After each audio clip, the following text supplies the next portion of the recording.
গুরুজি, আমরা নৃত্যনাট্যের তো পোশাক তো অনেক কিছুই আমরা জানি, কিন্তু হুম। পোশাকের ক্ষেত্রেও আহ, আপনাদের সময়কার যে আপনি যেভাবে করেছেন হুম। পোশাক আশাক বা চরিত্রগুলো, বা বর্তমানে যা হচ্ছে, সেটা তো অনেকটাই ডিফারেন্স। হুম। সেটা তো সেটাকে আপনি কি চোখে দেখছেন, মানে ভালো হয়েছে না সেটা যা হচ্ছে সেটা ঠিক হচ্ছে না? আপনি কি, আপনার যা বক্তব্য আপনি সেটা বলতে পারেন।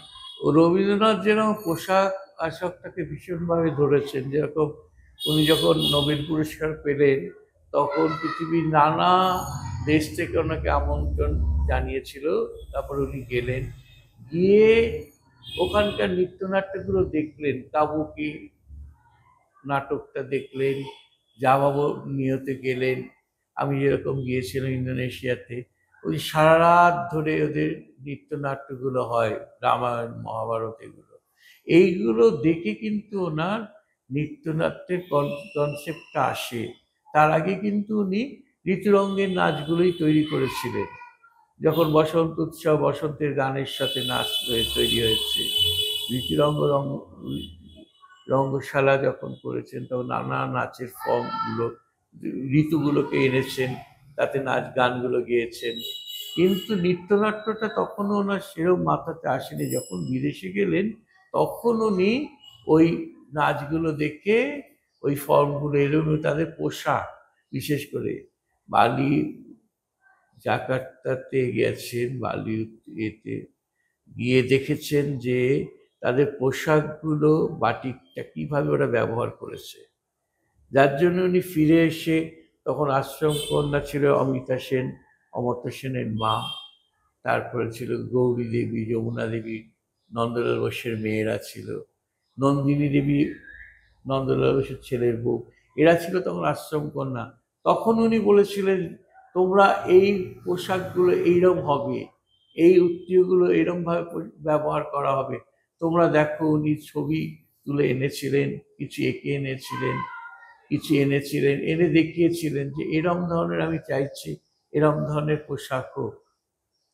তো সেইভাবেই কিন্তু ট্র্যাডিশনটা ওরা এখনো শান্তিনিকেতনে বজায় রেখেছে। রবীন্দ্রনাথের নাচের তো একটা ট্র্যাডিশন তো রাখতে হবে, যেরকম শাস্ত্রীয় নৃত্যে ভারতনাট্যম পোশাকের একটা স্বাতন্ত্র্যতা রয়েছে, অর্নামেন্টসের একটা স্বাতন্ত্র্যতা রয়েছে, সেরকম রবীন্দ্র নৃত্যেরও একটা স্বাতন্ত্র্যতা তো রয়েছে। উনি তো তৈরি করে গেছেন। আর সেটার থেকে ব্যতিক্রম যারা করছে, তারা ঠিকমতো পড়াশোনা করছে না, স্টাডি করছে না বলেই করছে। রবীন্দ্রনাথের নাচ করতে গেলে রূপোর গয়নাটা উনি তখন ব্যবহার করতেন, উত্তীয়, আর খুব ছিমছাম গয়না, কখনো জড়ি পাথরের গয়না কখনো উনি ব্যবহার করেননি, যাতে খুব জাঁকজমক হলে যাতে নাচটা কোনো ডিস্টার্ব না হয়। যার পোশাকে ঠিক ওই রকমভাবেই পোশাক তৈরি হয়েছিল তখন, ওরমভাবে পোশাকগুলো তৈরি হয়েছিল, পরা হয়েছিল।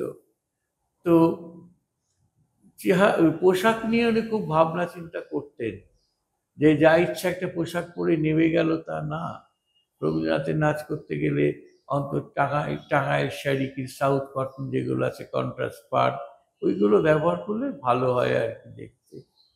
ওই জড়ি জড়া সিল্কের, সাউথ সিল্ক করে ফেললাম ঝকঝকে কালারফুল, সেগুলো করলে হবে না।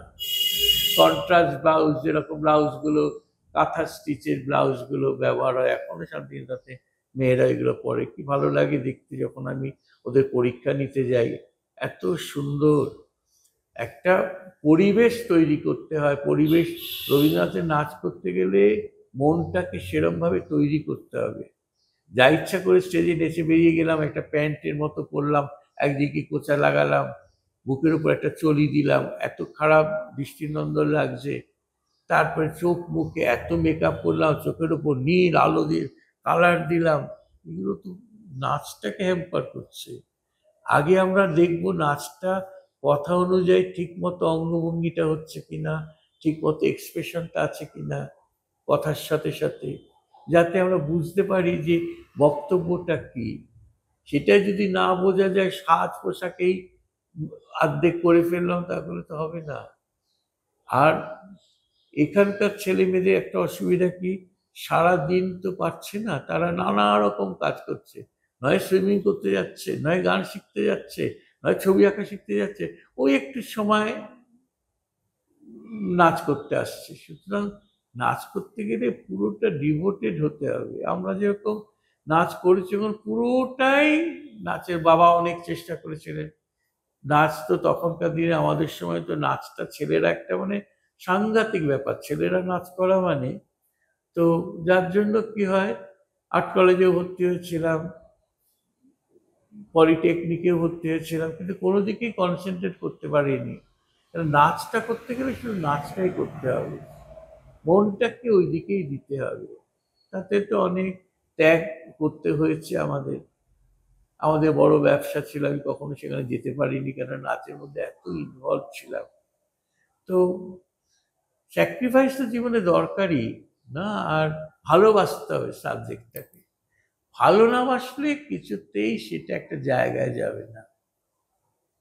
আর রুচিটাকে ঠিক রাখতে হবে। আমরা যেরকম জামা কাপড় পরছি নাচের সময় সেরকম পরছি, সেরকম পরলে হবে না। রবীন্দ্রনাথের নাচ করতে গেলে কতগুলো নিয়ম মেনে চলতে হবে। গুরুজি, আমাদের রাজ্যের দুটো বিশ্ববিদ্যালয়ে রবীন্দ্র নৃত্যের হ্যাঁ, মানে পড়াশোনা হয় এবং হ্যাঁ, ডিগ্রি হয়, কিন্তু আমরা যদি দেখি দুটো বিশ্ববিদ্যালয়ের নাচের স্টাইল, পোশাকের স্টাইল বলতে গেলে কিন্তু আলাদা। সেটাকে আপনি কি? এটা হচ্ছে পারিপার্শ্বিক পরিবেশের জন্য হয়। ওখানে সকাল থেকে নাচের, সে মৃদঙ্গ বাজছে, ছেলেমেয়েরা প্র্যাকটিস করছে সে বিকেল অবধি। ওরা পৃথিবীতে আর কিচ্ছু জানে না। ওই গান হচ্ছে, ওই মৃদঙ্গ বাজছে, নানা রকম বোলের সাথে নাচ করছে, যেটা আমাদের এখানে পাওয়া যায় না। এখানে সেরকম ইনস্ট্রুমেন্ট আমরা পাই না। হ্যাঁ, আর সেরকম বোল টোল, আমি যখন ছিলাম তখন আমি পড়াতাম, নানা গানের সাথে বোলগুলোকে ঢোকাতাম। তো পারিপার্শ্বিক পরিস্থিতি দরকার। এখানে তো তা না, সাময়িক একটু রবীন্দ্রভারতীতে আসছে, কোনো রকমের ক্লাস করে দৌড়চ্ছে টিউশনি করতে, আর নয় কোনো একটা জায়গায় কাজ করতে। এখন আমাদের তো নাচ গানটা তো আমাদের সরকার এখনো সেরম ভাবে উৎসাহ দেননি, সেরম ভাবে আমরা, আমার কপাল ভালো ছিল, হয়তো আমি রবীন্দ্রভারতীতে চাকরি পেয়েছি, কিন্তু সবাই জীবনে তো তা আসেনি। সুতরাং আমাদের শিল্পীদের খুব স্ট্রাগলিং জীবন, যে স্ট্রাগলিং জীবন কিভাবে চালাবো সেটা নিয়েই চিন্তা করতে হয়। নাচ করবো কখন? আজ পেটে যদি খিদে থাকে তখন কি আর কোনো শিল্প হয়? শিল্প করতে গেলে পেটটাকে ভরে তারপরে কাজ করতে হবে। কিন্তু গুরুজি, হ্যাঁ, আজকাল যারা মানে অনেকেই বলবো, আহ, ধরুন নাচটা ভালো করে শিখছে বা সে খুব ভালো ডান্সার, কিন্তু সে যখন প্রেজেন্টেশন করছে তার ক্রিয়েটিভিটি দেখাতে গিয়ে কোথাও যেন হয়তো গানটা একদিকে চলছে, নাচটা একরকম হচ্ছে, তার পোশাক আশাকটা পুরোটাই চেঞ্জ হয়ে যাচ্ছে আসলে শুধু। কি হচ্ছে, হ্যাঁ। আমাদের শিল্পীদের ভীষণ দাম্ভিক একটা ব্যাপার এসে যায় একটু ভালো শিখলেই। সেই দাম্ভিকতাটাকে দূর করতে হবে। আমি যেটা করছি বেস্ট, আমি যা ইচ্ছা করব, আমি যেহেতু ক্লাসিক্যাল ড্যান্সার, আমি, সুতরাং আমি যা ইচ্ছা করতে হবে সে করলে হবে না। রবীন্দ্রনাথের নাচে অন্তত সেটাকে মেনটেন করতে হবে। গুরুজি, এই যে ক্লাসিক্যাল ডান্সারটা বললেন, আজকাল দেখা যায় অনেক জায়গাতেই এক রবীন্দ্র গোটা হয়তো 10-12টা রবীন্দ্রসঙ্গীত চলছে বা একটা ডান্স ড্রামা চলছে, ব্যাকগ্রাউন্ড মিউজিকটা পুরো রবীন্দ্রসঙ্গীত, কিন্তু নাচ যখন হচ্ছে কোনো না কোনো শাস্ত্রীয় নৃত্যের পোশাক, তার স্টাইল পুরোটাই একটা শাস্ত্রীয় নৃত্যের মতো। না, ওটা তো রবীন্দ্র নৃত্য হচ্ছে, এটা শাস্ত্রীয় নৃত্য আঙ্গিকে রবীন্দ্র নৃত্য হচ্ছে। রবীন্দ্রনাথের গানের সাথে নাচ হচ্ছে, রবীন্দ্র নৃত্য বলা যায় না। রবীন্দ্রনাথের গানের সাথে নাচ হচ্ছে কোনো শাস্ত্রীয় নৃত্য অবলম্বন। এটা তখন এবং আমরা তাকে কখনো কখনো বলবো। গুরুজি দেখা যায় যে সব মানে সব গানেই কি রবীন্দ্র নৃত্যের না রবীন্দ্রসঙ্গীতের নাচ না, করা যায় হয় গুরুজি? না। করা যায় না। কিছু কিছু গান আছে হুম। সেটাতে নাচটা ঠিক আসে না। হ্যাঁ, যেমন আগুনের পরশমণি, হ্যাঁ, এই গানেও আজকাল অনেকে হ্যাঁ। নাচছে। আবার দেখা যায় গুরুজি যে হৃদয় আমার নাচে রে, সেখানে কেউ মানে একদম মাথা থেকে পা অব্দি ময়ূরের পালক লাগিয়ে ওই নিচ্ছে। পড়াশোনা না করলে যেটা হয়, তারপরে ময়ূরের মতো নাচতে, মানে মনটা ময়ূরের মতো নাচছে, সেটা মন, সেটা ময়ূর না। সেটা কাকে বোঝাবে? আমরাই তো দেখি যখন জাজমেন্টে যাই, যে যা ইচ্ছা পোশাক পরছে, ময়ূরের পাখনা লাগিয়ে নীর মুখ করে, বোঝো, মাথায় একটা এরকম ঝুঁটি লাগিয়ে হৃদয় আমার নাচতে করছে, কিন্তু তা তো না। হৃদয় আমার নাচছে আজকে ময়ূরের মতো নাচছে, মানে ময়ূর যেভাবে বডিটাকে নিয়ে নাচে, বর্ষাতে ময়ূরের একটা আলাদা রূপ হয়, সেই সময় প্যাকমটা তুলে সে তার বডির মধ্যে কত সুন্দর সুন্দর মুভমেন্ট আছে, সেই মুভমেন্টগুলো ফলো কর ময়ূর নাচে যে, সেই জিনিসটা তো চাইছে আর না। একটা কমন গুরুজি, যেমন মোর বিনা উঠেতে বিনা ধরে নাচছে, আবার আহ সৃজন না, সৃজন নয়, হৃদয় মন্দির তো কেউ কেউ রুদ্রাক্ষের মালাউলা পরে একটা বিশাল সেজে নিচ্ছে। মোর বিনা তো মনের বিনা বাজছে না, যে কমলিকা যখন আসছে, অরুণেশ্বর যখন উপলব্ধি করলো ও আসছে, তখন মনের আনন্দের একটা বীণা যেন বেজে উঠলো, সেখানে বীণা দেখানো তো দরকার নেই। মনের আনন্দটাকে তুমি দেখাও কিভাবে। সবাই ওই বিনা ধরে একদম হ্যাঁ, পা ধরুন হ্যাঁ, ভরতনাট্যমের বা উড়িষ্যির এগুলো হ্যাঁ, কিছু করে, কিন্তু বিনাটা সে কন্টিনিউ ওই বাজিয়ে শাস্ত্রীয় যাচ্ছে। নৃত্য অঙ্গিকে রবীন্দ্রনাথের নাচ হচ্ছে তখন সেগুলো। এবং অনেকে গুরুজি বলছে যে রবীন্দ্রনাথ ঠাকুর তো মানে বাটিক, তো বাটিকের একটা কাপড় কিনে ধরুন একটা ধুতি বা বিশাল চারটে পাঁচটা একটা বানিয়ে নিল, এবং কিছু কড়ির গয়না, এবং স্টুডেন্টদেরকেও বলছে রবীন্দ্র নৃত্য করতে গেলে কড়ির গয়না পরতে হবে, মাটির গয়না পরতে হবে। সেটা ঠাকুর তো সেভাবে। সেটা যে বলছে সেই আসলে পড়াশোনাটা অতদূর করেনি, এই জন্য এগুলো বলে যাচ্ছে। সে ভাবছে এটা করলেই অনেকের না আমাদের নৃত্যশিল্পীদের বলা উচিত নয়, মানে আমি যেটা করবো সেটাই বেস্ট। এক হচ্ছে কেউ কাউকে ভালো বলতে পারে না, না, হ্যাঁ, সেটা একদম না। সবচেয়ে কষ্টকর। প্রত্যেকেই কিন্তু চেষ্টা করি আমরা একটা জায়গা যাওয়ার, তাকে নাই বা কষ্ট দিলাম, ভালো বলতে অসুবিধা কি আছে? ইউনিটিটা নেই গুরুজি, হ্যাঁ, আজকাল এটা নেই, একদম ইউনিটি একদম নেই, নেই। মানে হ্যাঁ, আমি যেটা করছি সেটাই ঠিক, বাকিরা হ্যাঁ, একদম ঠিক নয়। না, এবং আমি আমার যার মনে, জন্য আমি মেলামেশাটা খুব কমই করি। আমার ওয়াইফ বলে তোমার লোকে অহংকারী বলে, বলছে বলুক, খানিকক্ষণ সেখানে গেলাম, গিয়ে পরনিন্দা পরচর্চা করলাম, সেটা একটা শিল্পীর পক্ষে ঠিক না। মনটাকে আগে উদার করতে হবে, মনটাকে বড় না করলে অ্যাকচুয়াল শিল্পী হওয়া যায় না। প্রথমেই মনটাকে সুন্দর রাখতে হবে, মানুষকে ভালোবাসতে হবে, মনটাকে উদার রাখতে হবে, তাহলেই একটা জায়গা আমাদের যেটা ভগবানের কাছে যাওয়া, ভগবানকে পাওয়া না। আমরা যখন নাচি আমাদের কোনো জ্ঞানই থাকে না, কেন তখন একটা কোন জগতে চলে যাই। এই যে সাধনা করতে করতে আজকে এই জায়গাতে এসেছি। গুরুজি অনেক জায়গায় দেখা হ্যাঁ, যায়, যেমন অনেক বড় গুরুর কাছে আমরা যদি বলি যে গিয়ে একটু দেখা করবো বা কথা বলতে চাই, তখন অনেক গুরুরা হয়তো ডাইরেক্ট না বলেন না, কিন্তু ইনডাইরেক্টলি ঠিক আছে পড়ে এসো, বা আমার সময় নেই, বা অমুক জায়গাতে এসো।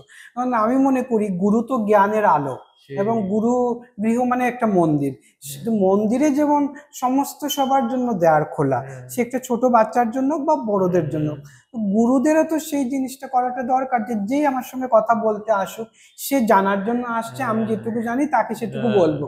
কারণ জ্ঞান যত দেওয়া হয় ততই কিন্তু জ্ঞানের আলো হয়। সেই তো। কিন্তু সেই জায়গা হ্যাঁ, থেকে কিছুটা আজকাল দেখা যাচ্ছে যে এই যে একটা তুমি ছোট আমি বড়, আমি অমুক লেভেল তুমি, এই জিনিসগুলো খুব হচ্ছে। হ্যাঁ, তো সে, ওটাই তো। আগে চরিত্রটাকে ঠিকমতো গঠন করতে হবে, মনটাকে ভালোভাবে তৈরি করতে হবে, করে তারপরে শিল্প করতে হবে। শিল্পী শুধু মুখে শিল্পী হলে বললেই চলবে না, মনটাকে আগে তৈরি করতে হবে শিল্পীর মতো, তাহলেই সেটা একটা জায়গায় যাবে, পূর্ণতাটা পাবে। সে যখন কাজ করবে তখন তার মধ্যে একটা ঐশ্বরিক আশীর্বাদ থাকবে যে এ সত্যি মন দিয়ে কাজ করে। হ্যাঁ, সবাই তো একটা জায়গায় যেতে পারে না যে ফার্স্ট সেকেন্ড হয়, সবাই কি আর ফার্স্ট সেকেন্ড হয়? না কিন্তু চেষ্টা করে প্রত্যেকেই একটা জায়গায় যাওয়ার, করতে গুরুজি, করতে একটা জায়গায় যাবে। আমরা যেটা বলি যে দেখো, ফার্স্ট সেকেন্ড হয়েছে বলে মন খারাপ করো না যে তোমার হয়নি বলে, আজকে না হয়নি কালকে তোমার হবে, তোমাকে চেষ্টাটা করে যেতেই হবে। হয়তো গুরুজি যে হ্যাঁ, খুব কম নাম্বারে পাশ করেছে, দেখা যায় যে কিছু বছর পরে হয়তো ওই গিয়ে সব থেকে ভালো কাজ হ্যাঁ, করছে, সে তো, সেরকমও হয় যদি। এইটা তো হ্যাঁ, সাধনার ব্যাপার না, যত করবে তত তোমায় করতে করতে ভগবানের একটা আশীর্বাদ আসবেই। আমি তো এটা ভীষণ মনে করি। একদম। তবে আমার মনে হয় গুরুজি আমরা যে নাচে করি, পড়াশোনাটা একটু খুব দরকার। ভীষণ দরকার, পড়াশোনাটা খুব দরকার। পড়াশোনাটা না থাকলে সেই জায়গায় যাওয়া যায় না। আর বিশেষ করে রবীন্দ্রনাথের নাচ ভীষণ কঠিন, প্রত্যেকটা কথার মধ্যে একটা সাংঘাতিক রয়েছে, সেটাকে আগে অনুভব করতে হবে, তারপরে নাচটা করতে হবে। এই যে আনমনা, আনমনা, তোমার আনবো না, আনবো না তোমার কাছে আমার বাণী মাল্যখানি, এটা আলাদা হয়ে যাচ্ছে। আনবো না, আনবো না, আনবো না, এটা যেরকম আছে। দিবস রজনী আমি যেন কার হাসায় হাসায় থাকি। এই যে থাকি, আশায় আশায় থাকি, কে আসেছে বলে চমকিয়ে যায়, কাননে ডাকি রে পাখি। দিবস রজনী আমি যেন কার আশায়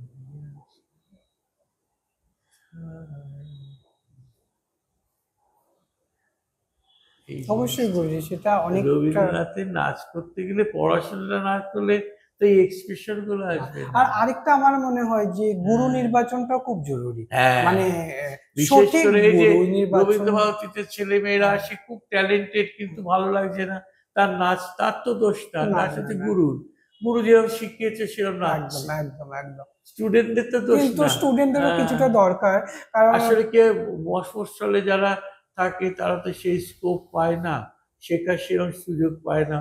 আমাদের কপাল ভালো ছিল, ভালো ভালো গুরুদের পেয়েছি বলে আজ নিজেদের এই জায়গাতে আনতে পেরেছি। কিন্তু গুরুজি আমি মনে করি হ্যাঁ, আমার বাড়িও তো ত্রিপুরার একদম ধর্মনগর, মানে হ্যাঁ, কি বলবো, মেপের হ্যাঁ, বুঝতে হলে একটু ইয়ে লাগে, সময় হয়।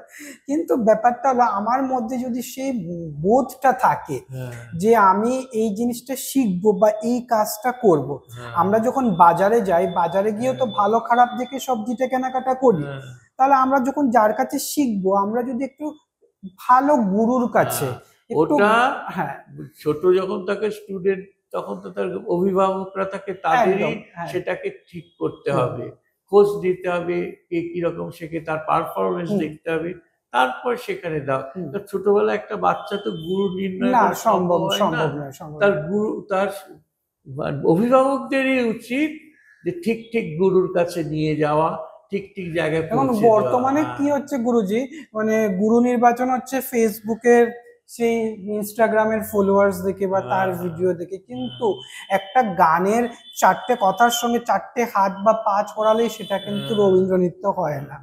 এবং আমার মনে হয় কোনো আমরাই তো দেখি যে নাচতে সেরকম পারে না তার কত স্টুডেন্ট, বাবা, তাদেরও ক্যাডি বলতে হবে। একদম নিশ্চয়ই একটা কোনো আকর্ষণ আছে, নইলে এত স্টুডেন্ট তার একদম হবে কেন? একদম একদম। হ্যাঁ, ভগবানের আশীর্বাদ তার উপর আছে। না, আমরা এখানে কাউকে হ্যাঁ, খারাপ বলছি না, আমাদের হ্যাঁ, মেন বক্তব্যটা হলো গিয়ে যে আপনি যাদেরকে শেখাচ্ছেন বা আপনারা যারা শিখতে যাচ্ছেন, আপনারা কি শিখছেন এবং আপনি কি শেখাচ্ছেন, কারণ আগামী প্রজন্ম সেটাই বয়ে নিয়ে যাবে। হ্যাঁ, আমার মেইন বলার উদ্দেশ্য হলো হ্যাঁ, যেটাই, আপনি ভালো করে শেখাচ্ছেন খুবই ভালো কথা, কিন্তু হ্যাঁ, সেটা ডেপথে ঢুকে শেখান, এবং যারা আর সময় দিতে হবে, গার্জিয়ান বলুন বা স্টুডেন্টদের বলুন একটু সময় দিতে। আর এই সময় কোথায়? তারপরে তো পড়ার ক্লাস, টিচার প্রচন্ড রাগারাগি করছে যে নাচ ছেড়ে দাও।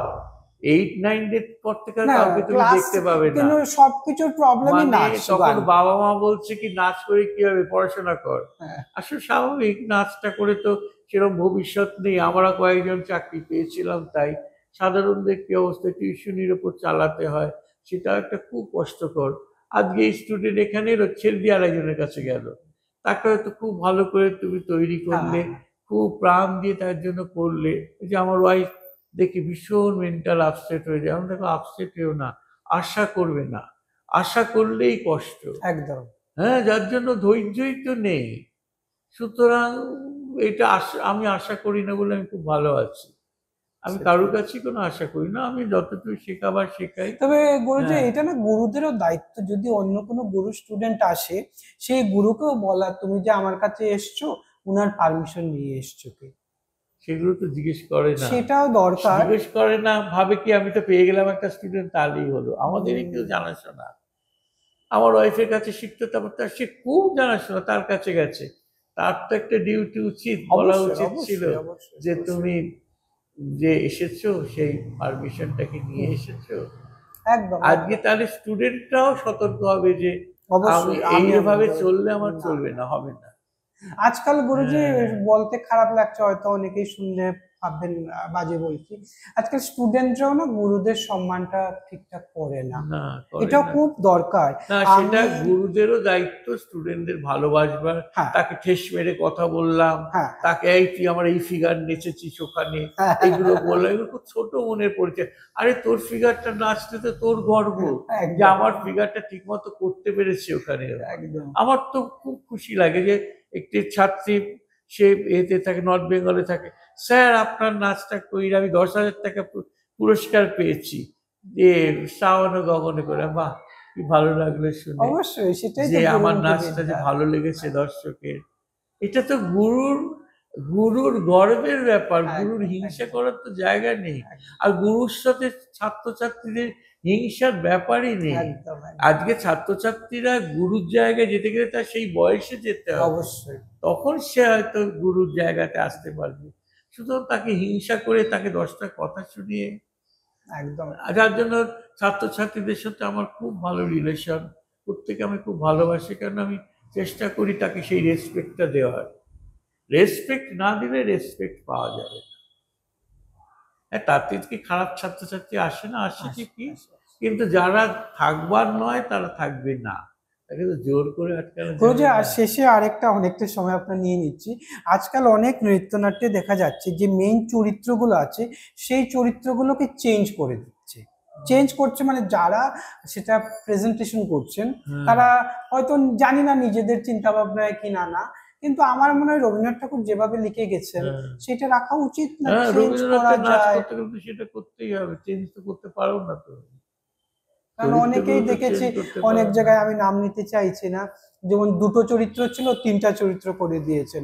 একটা জায়গায় যেমন মদন, মদন কি হচ্ছে, চিত্রাঙ্গদাকে তার রূপ পরিবর্তনে, মদন একজন দেবতা, হ্যাঁ, সে আশীর্বাদ করছে, সে তো আর চিত্রাঙ্গদার মাথায় ফুল লাগিয়ে দিতে না, পারবে না বা চিত্রাঙ্গদার সঙ্গে হ্যাঁ, সমানে নাচ করতে না, পারবে না, না, কিন্তু সে ওই জিনিসটা করছে না, এবং সে সে তো দেবতা, তার একটা আলাদা থাকবে, স্টেজ থাকবে। যেরকম শৈলজানন্দ মজুমদারের পরিচালনা আজকে আশ্রমের সঙ্গে, আজ থেকে 40 বছর আগে আমি মদন করেছিলাম আশ্রমের সঙ্গে, তখন সুরঙ্গমায়। তখন শৈলজানন্দ মজুমদার আমার বলছিল, তুমি এমন ভাবে নাচো যেন আকাশ থেকে রথটা নামছে। এবং ওই বয়সী ভদ্রলোক গুরুজি ওইভাবে নেচে আমাকে দেখিয়েছিল। আমার এটা জীবনে একটা সাংঘাতিক পাওয়া, যে উনি আমায় দেখাচ্ছে যে এইভাবে এসো, মদন আসছে, শুধু একটা ডিস্টেন্স তো থাকবে মদনের সাথে চিত্রাঙ্গদার। সে একটা দেবতা আর এটা মানুষ, সুতরাং তাকে একটা আলাদা প্ল্যাটফর্ম রাখতে হবে। সেটা কখনো চিত্রাঙ্গদার কাছে আসতে পারে না। এই জন্যই তো পড়াশোনাটা খুব দরকার, পড়তে হবে বারবার, পড়ে বা পড়ে। গুরুজি তাসের দেশ যে ডান্স ড্রামা, হ্যাঁ, এখানে রাজপুত্র এবং সদাগর পুত্র, কিন্তু রাজপুত্র সদাগর পুত্র বলছি বলেই যে আমাকে একদম জারদোসি ড্রেস পরতে হবে, একদম চকচমক, ঠাকুর তো সেই দৃষ্টিভঙ্গিতে সেই ডান্স ড্রামাটা লেখেননি, না, সেটাও কেউ করছে, আবার কেউ দেখা পরে যাচ্ছে দেখি রাজপুত্র সদাগরপুত্র তাসেদের ভেতরে ঢুকে গিয়ে যা ইচ্ছা হ্যাঁ করছে, হ্যাঁ হ্যাঁ, কিন্তু হতে পারে না। এবং তাসেদের একটা একটা প্ল্যাটফর্ম, এদের একটা প্ল্যাটফর্ম। এরা তো দৌড়ে গিয়ে তাদের ভেতরে ঢুকে গিয়ে বললো, হা করে হাসছে, ঠুকো মারছে, এগুলো তো করতে পারে না, না।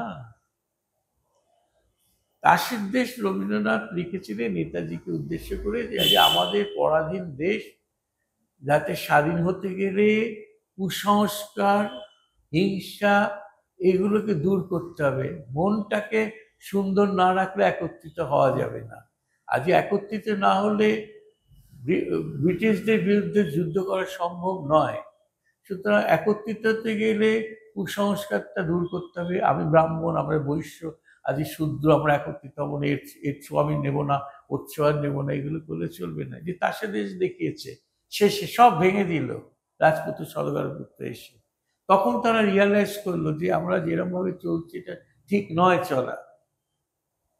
অবশ্যই হ্যাঁ, ওই নিয়ম মতে চলতে গেলে তো সবাই সতে হতে পারছি না আমরা, একদম। না, যার জন্য এবং অনেক জায়গায় ওইগুলোকে। দেখা যাচ্ছে হ্যাঁ, গুরুজি এই রাজপুত্র সদাগর পুত্রের সঙ্গেও আরেকজনকে ঢুকিয়ে দিচ্ছে, মানে কোথা থেকে নিয়ে আসছে, ঠিক আছে সে হয়তো তার চিন্তা ভাবনাতে নিয়েছে, কিন্তু সেই লাইন আপটা তো ভেঙে গেল।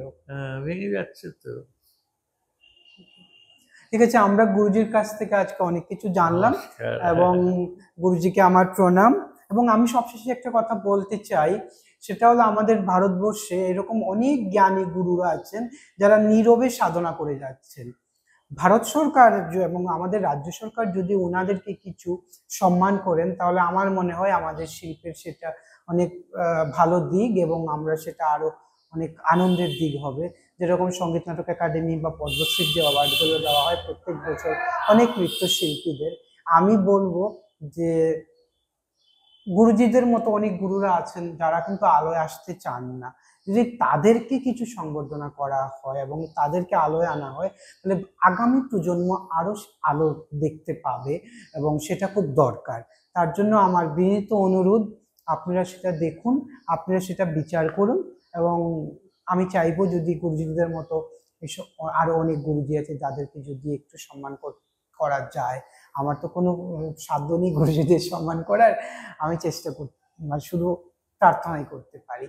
আর আমাদের কনভারসেশন যদি আপনাদের ভালো লেগে থাকে, তার জন্য আপনাদের অসংখ্য ধন্যবাদ। এবং যদি আমাদের কনভারসেশন কারো কোনো খারাপ লেগে থাকে, তার জন্য আমি ক্ষমা প্রার্থী, কারণ এটা আমাদের কাউকে আঘাত দেওয়ার জন্য কনভারসেশনটা নয়। এটা শুধু গুরু শিষ্য পরম্পরা, গুরুজি যেভাবে নাচ শিখেছেন এবং বর্তমান প্রজন্ম কিভাবে নাচটা শিখছে সেটাই আলোচনা করা। যদি আমাদের লাইফটা আপনাদের ভালো লেগে থাকে, তাহলে আমার ফেসবুক পেজ এবং ইউটিউব চ্যানেলটা আপনারা প্লিজ লাইক করবেন, সাবস্ক্রাইব করবেন, এবং আপনাদের যারা পরিচিত আছে তাদেরকে বলবেন একটু করার জন্য। তাহলে আমরা আরো আগামীতে আরো কাজ করতে পারবো, আপনাদের ভালোবাসাতে আমাদের আরো উৎসাহ কাজ করার। নমস্কার।